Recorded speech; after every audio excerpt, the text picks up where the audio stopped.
პოლიცია ზოგ შემთხვევაში იმის ნაცვლად, რომ დახმარება გაუწიოს ძალადობის მსხვერპლის სექსმუშაკს, თვითონ ახორციელებს მასზე ძალადობას და მოითხოვს სექსუალურ მომსახურებას ანაზღაურების გარეშე.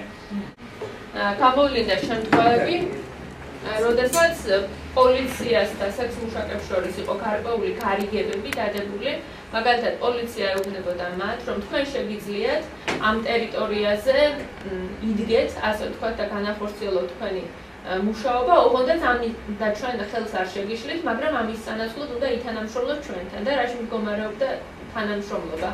ზუგდიდში იყო შემთხვევები, როდესაც სექსმუშაკებმა თქვეს, რომ პოლიციელები მათ აიძულებდნენ ამ თანამშრომლობის ფარგლებში, რა თქმა უნდა, რომ ნარკოტიკი ჩაედოთ თავიანთი კლიენტისთვის.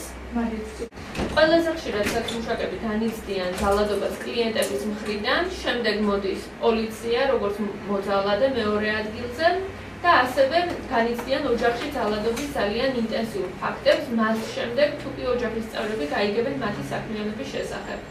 საქართველოს კანონმდებლობის თანახმად, როგორც მოგეხსენებათ, პროსტიტუცია არ არის სისხლის სამართლის დანაშაული, მაგრამ იგი არის ადმინისტრაციული სამართალდარღვევა. თავდაპირველად ეს იწვევს დაჯარიმებას, უკაცრავად გაფრთხილებას, ხოლო შემდგომ დაჯარიმებას.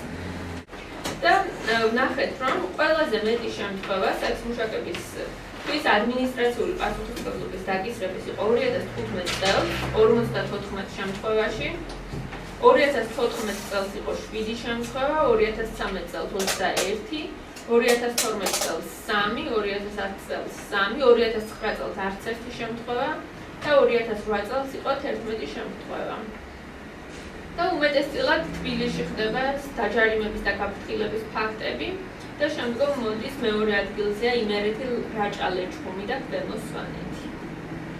შემდგომ სამცხე-ჯავახეთი. რაც შეეხება ქვემო ქართლს, კახეთს და შიდა ქართლს, აქ ასევე გურიას და აჭარას აქ არც ერთი შემთხვევა არ დაფიქსირდა.